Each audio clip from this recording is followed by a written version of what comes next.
My nephew opened my kid's birthday present and said, "This is better than mine, I'm taking it." My brother shrugged, "Let him keep it, it's not a big deal." I just nodded. The next day, his car payment bounced, I'd stopped covering it. And then I watched my own brother stand there and laugh as his son stole my child's birthday present right out of his hands. That was the moment I realized our family was broken, and I was going to be the one to fix it, no matter the costs. It was Carter's 11th birthday, and honestly, I'd been planning it for months. This past year, it had just hit him hard. A school transfer, a broken arm from soccer, and some really rough patches with a couple of kids he used to call friends. So, I wasn't just planning a party, I was trying to rebuild his confidence, make him feel utterly, completely celebrated. You know? And for that, I got him the iPhone 16 Pro. I know. Some people might roll their eyes, thinking it's too much for an 11-year-old. But this wasn't just a phone. Carter had fallen in love with photography. He watched tutorials, edited little videos on my laptop, genuinely poured effort into it. Plus, he's the most responsible kid I know, makes his bed without asking, takes care of our dog better than some adults care for their own children. He just doesn't ask for much. I wrapped that box myself. 3 different layers of paper, just to mess with him, tied it with a blue ribbon because that's his favorite. The party was small, just family, my parents, my younger sister Lexi, and then, unfortunately, my brother Troy, his wife Jamie, and their 13-year-old son, Mason. Troy and we were close once, years ago. But over time, he just became someone else. Arrogant, lazy in ways that didn't even make sense. He talks a big game about being a provider, but he hasn't held a steady job in 3 years. The worst part? How he parents Mason. Or rather, doesn't. Mason is that kid who walks into a room like he's the main event. Loud. Dismissive. Always grabbing things that don't belong to him. I'd caught him rummaging through drawers before, once even pocketing my mom's AirPods. Troy just waved it off. "Boys are just naturally more explorative," he'd say with a smirk. Anyway, we got through the food, the cake, the singing. Carter was having a genuinely good time, smiling, being his usual polite self. He opened a few gifts, books from Lexi, a baseball cap from my dad, a handmade card from my mom that honestly made me tear up a little. Then, finally, my gift. He tore off the first layer, laughed. Kept going.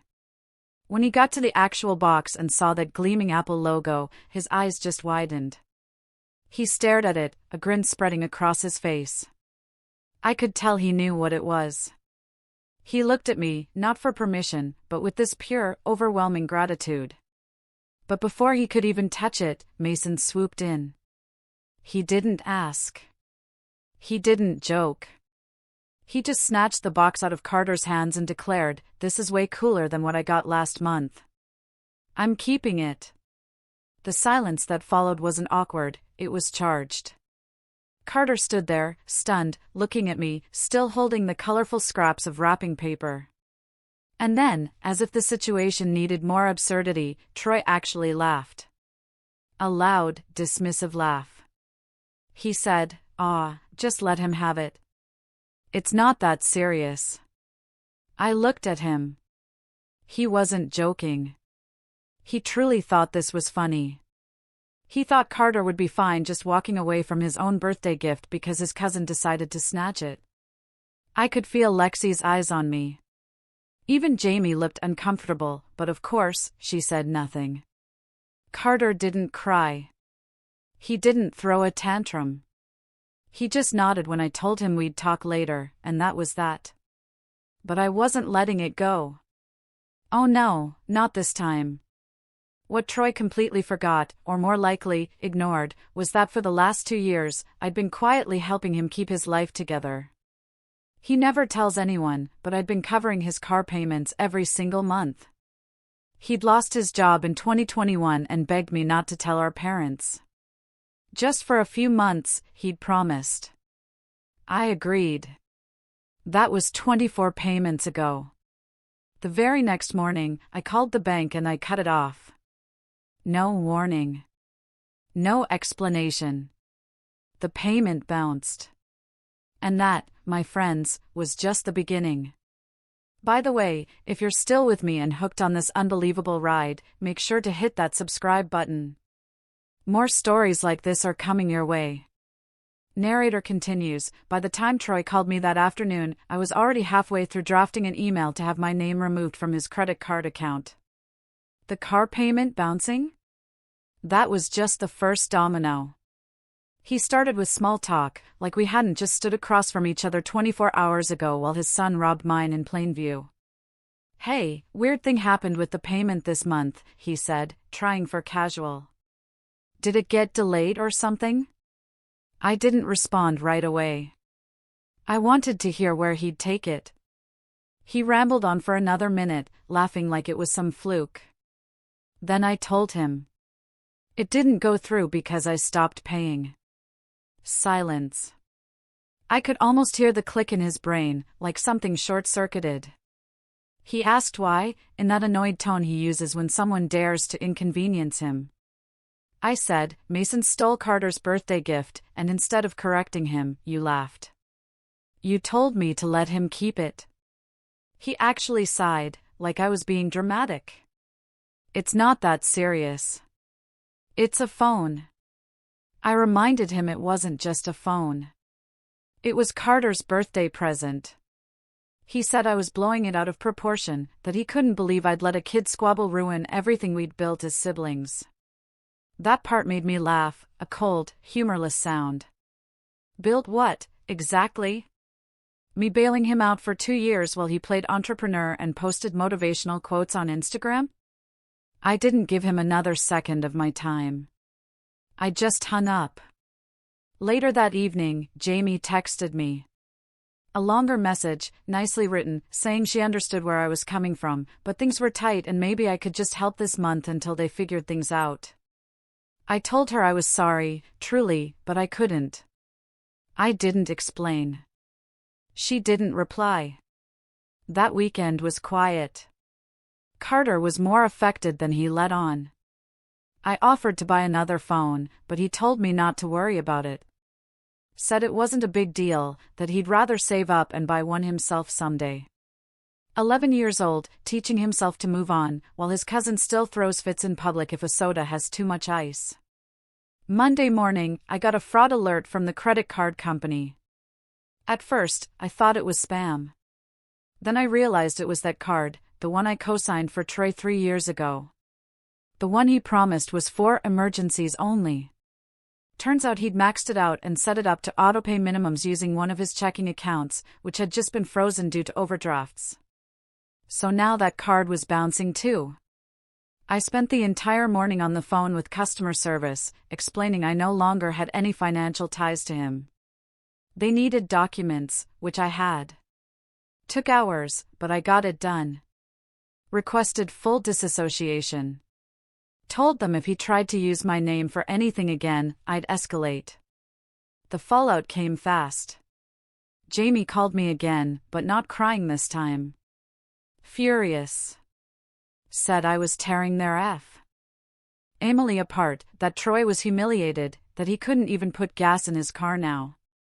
I asked her where that same energy was yesterday when Mason took Carter's gift and Troy defended it like it was nothing. She said that had nothing to do with this. I said, no. That has everything to do with this. And then Troy texted me, well, over a damn iPhone. I stared at that for a while, not because it hurt, but because it confirmed what I already knew. He really didn't get it.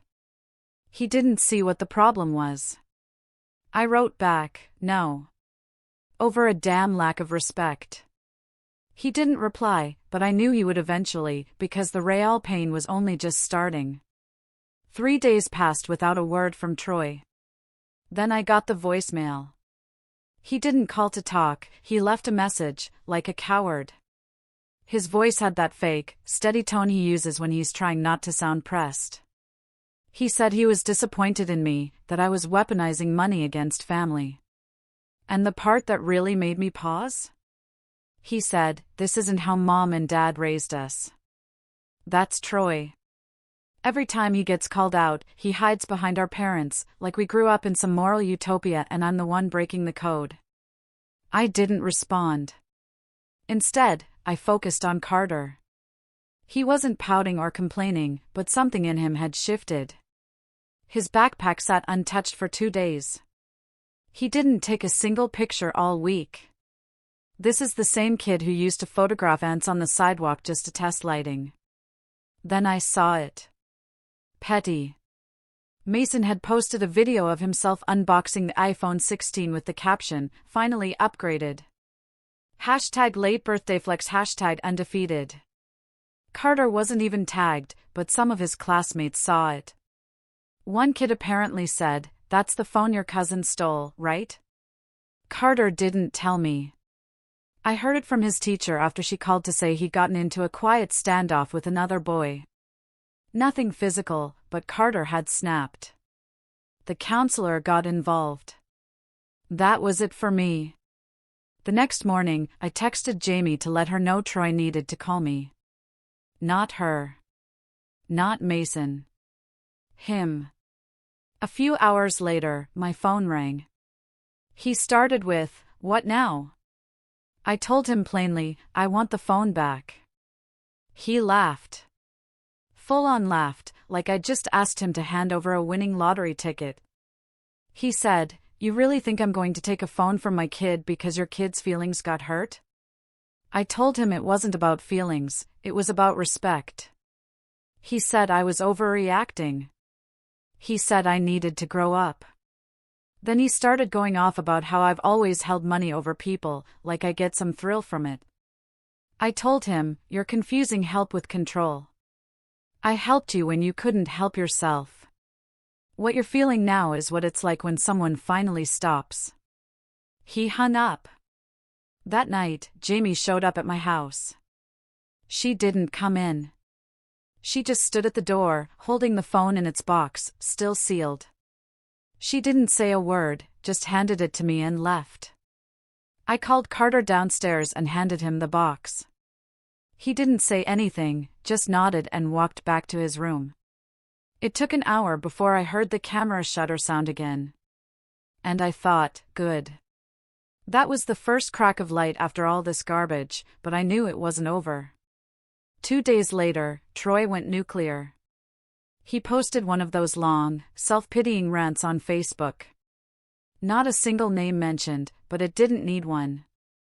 A whole paragraph about how some people confuse generosity with power and think being right is more important than being decent. His friends jumped in. A few of our cousins commented things like, "Damn, that's cold," and "Some people forget where they come from." And that's when I knew exactly what was coming next. Our parents have a fund, a quiet savings account that both Troy and I had access to for family emergencies. It's not a fortune, but it's enough to matter. I'd never touched it. Troy had, twice. First for his move after the foreclosure. Second, when Jamie had her surgery. Apparently, right after he returned the phone, he tried to pull from the account again. He didn't even tell them, he just requested the withdrawal. I only found out because the financial advisor emailed me asking to confirm the request. I called my parents immediately. They were stunned. They had no idea. My dad was furious. My mom was hurt. I told them I wasn't asking them to cut him off. I was just telling them what he was doing behind their backs. The next day, they removed his access completely. Troy didn't find out until he tried to pull money for his car insurance, and the transaction got flagged. That night, I heard him screaming in the background when Jamie called. She didn't even ask me anything. She just said, "I hope this was worth it." I told her, "Ask your husband." He started it. And hung up. The peace only lasted until the next family dinner. Because that's when everything really exploded. The dinner was supposed to be at Mom and Dad's house. It was their idea, one of those forced gatherings where everyone pretends nothing's wrong for the sake of keeping up the illusion. I didn't want to go, but Carter said he would. And honestly, I wanted Troy to look me in the eye. Just once. Lexi was already there when we arrived. She gave me that look, like she knew something was going to pop off before dessert. Jamie and Mason were in the living room. Mason was on his phone, probably the old one, since the iPhone had mysteriously vanished from his social media a few days ago. I figured Troy made him delete the video. Or maybe he thought taking the post down would make me forget. Troy walked in from the kitchen like nothing had happened. Tried to give me a hug. I stepped back. Everyone noticed. Dinner started awkward, but quiet. Mom asked about school. Lexi talked about some guy she'd seen. Carter answered questions in one-word sentences. Mason threw a green bean at Lexi's head. Normal dysfunction. But then Dad, always the one to break the peace, asked Troy if he'd found a new job yet. Troy shrugged and said, "I've been focusing on building something instead of being someone's puppet." And then, without even glancing at me, he added, "Unlike some people." I took a sip of water and said nothing. Lexi looked at me like she was counting down to impact. Then Jamie joined in. She said she hoped we could all start acting like adults again and leave petty stuff in the past. I looked at her, still silent. She went on, said it had been months of unnecessary tension, which, funny enough, had only been 2 weeks, and said we should move forward for the kids. I finally spoke. I said, moving forward means you stop acting like what happened didn't happen. And that was it. Troy slammed his fork down and stood up. Said he was sick of being painted as the villain. Said everyone treated me like some kind of queen just because I make more money. That none of them had any idea what pressure he was under. He turned to Dad and shouted, "You think she's so perfect? Ask her why she really pulled me off the account. Ask her what she said to the bank behind your back." That's when Carter stood up. Everyone stopped. He looked right at Troy. And he said, "You let your kids steal from me. You laughed. Then you let him post it online and pretend it was his. You embarrassed me in front of my whole class." Troy tried to say something, but Carter cut him off. "You didn't even say sorry." It got quiet after that. Dad told Troy to sit down. Mom told Jamie to stop talking. Lexi was just shaking her head, muttering, "Jesus Christ." Mason, he had the nerve to smile. Then the surprise. My dad got up, went into the den, and came back holding a folder. Said he'd made a decision earlier that week, and wanted everyone to hear it together. He opened the folder, handed me a copy of something. It was a legal form. He and my mom had restructured the emergency fund. It wasn't joint anymore. They split it. Half in my name, half in Lexi's. Troy's name was gone. I looked up at him. Dad said, "We trusted you. You abused it." Troy looked like he'd been slapped. He turned to Mom. She didn't even look at him. Then he stormed out. Didn't say a word. Jamie chased after him. Mason stayed for a second longer, looked at Carter, and said, "Guess you finally got your little toy back." Then left. Carter sat down, picked up his fork, like nothing happened. Later that night, Troy did what he always does when he's cornered. He went online. This time, it wasn't just a Facebook rant. It was a full-blown story. He posted screenshots of his car repo notice, exaggerated a few facts, made himself look like a victim. He even implied that I was manipulating our parents into cutting him off. And then, unexpectedly, he posted a fake Cash App screenshot showing he'd paid me back for everything I'd ever helped him with. The comments exploded. Friends, extended family, even a couple of people from church jumped in. Only one of them was a lawyer. Lexi sent me a screenshot. The comment read, "Careful, that's fraud." Things were spiraling for him fast, but I wasn't done watching. The fake Cash App screenshot was such a lazy attempt at saving face that I almost laughed. Almost. He'd posted it late at night, just like he always does when he wants to stir the pot while pretending he's unbothered. The amount on the screenshot was way off. The timestamp was blurred out. And the caption said, "Paid my sister back. Now she can stop acting like she owns me." Lexi forwarded it to me with one sentence, "You seen this circus?" I didn't comment. Didn't have to. The comments under his post did all the talking. People from high school, old coworkers, one of our cousins, even Jamie's aunt from Texas who's never met me, wrote, "Proud of you, Troy, for being the bigger person." That's when Lexi dropped the hammer. She tagged a lawyer friend of hers who replied with one line, "Careful.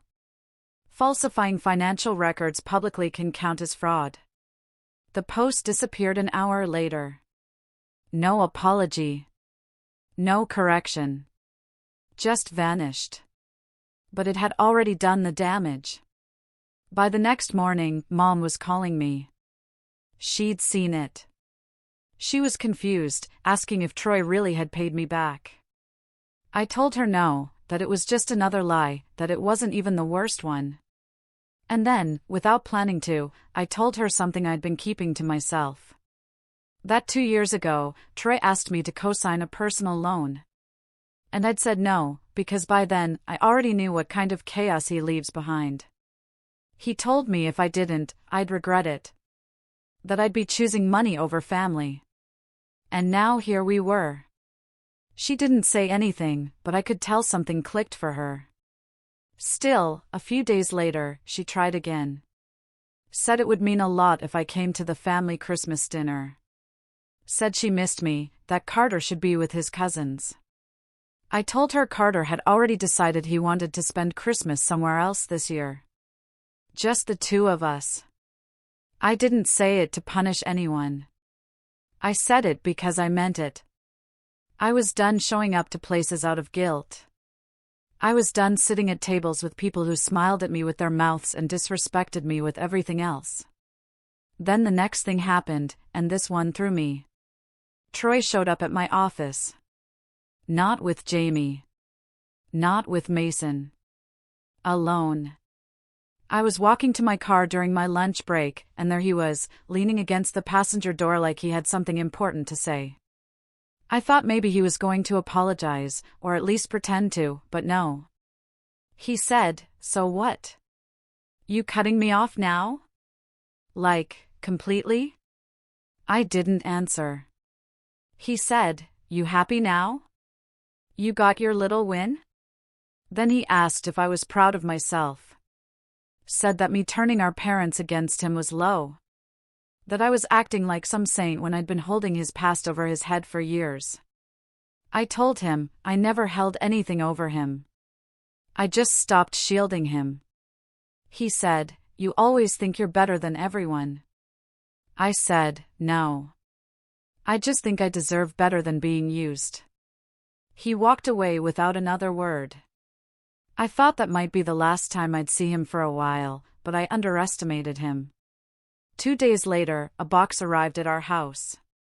No return address. Inside was an iPhone 6. Cracked screen, dirty, barely working, with a piece of notebook paper taped to it that said, "Hope this one's more his level." Carter opened it and looked at me.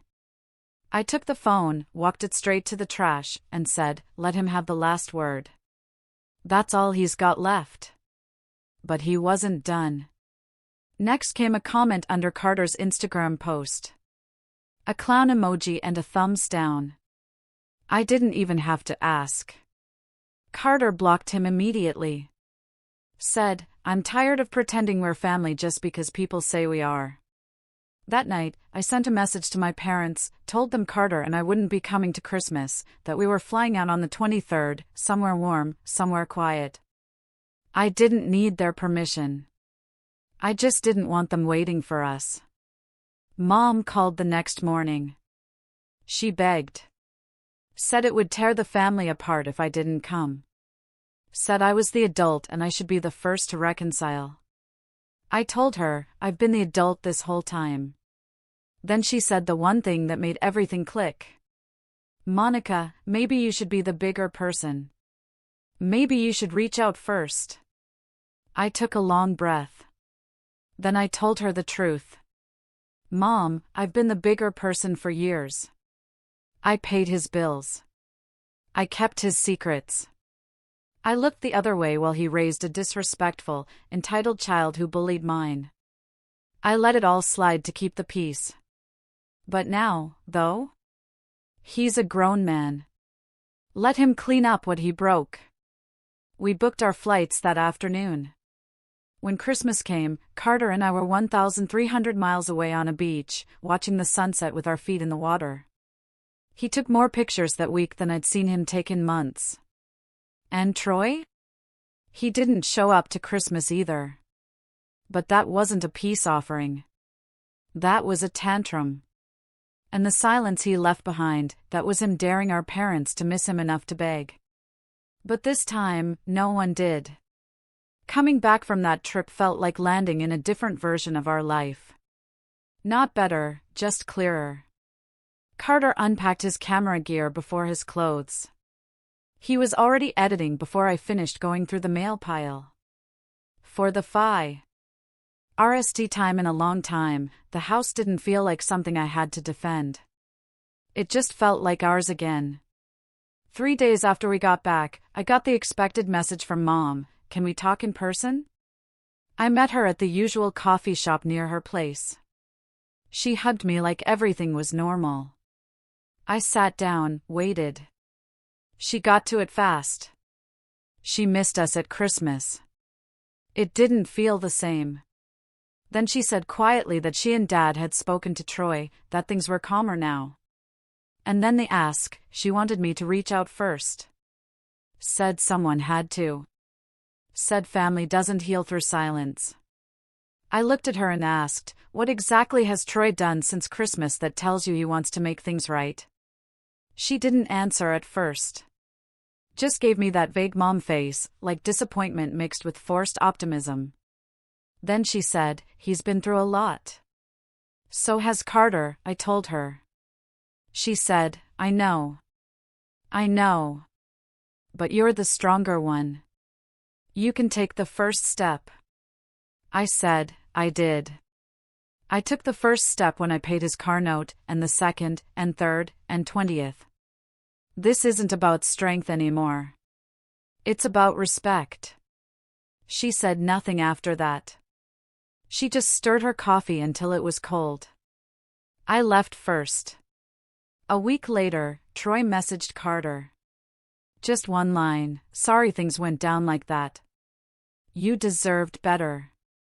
Carter showed it to me. Didn't ask for advice. Just said, what do I even do with this? I told him, nothing. You're not obligated to carry his apology for him. That's his, not yours. Carter deleted the message. Then came the final quiet fallout. It didn't come from Troy directly. It came from a cousin who texted me after a backyard cookout. She said Troy had been talking loudly about how I poisoned Carter against him. Said I was manipulating our parents. That I was building a wall around myself just to feel powerful. He still couldn't say the word accountability. Not even when drunk. But what surprised me most wasn't that he was still talking. It was how little I cared. I read the text and didn't even feel my chest tighten. Just a dull sense of confirmation. This is who he is. This is who he chooses to be. And that's when I started closing the door for good. I went back through every tie I had to him. Our parents' financial advisor, the insurance policies, even a shared account our dad opened years ago to keep things fair. I had my name pulled off everything where his name appeared. Nothing dramatic, just clean, quiet, final. A few weeks later, Mom tried again, not to push a reunion this time, but to ask how she should handle things moving forward. I told her she was free to love both her kids, but I wouldn't be at the same table as someone who let their child humiliate mine and laughed while it happened. That was my line. She sighed and said, I just hate the silence between you two. I told her, Mom, there's a difference between silence and peace. I finally have the second one. And that was it.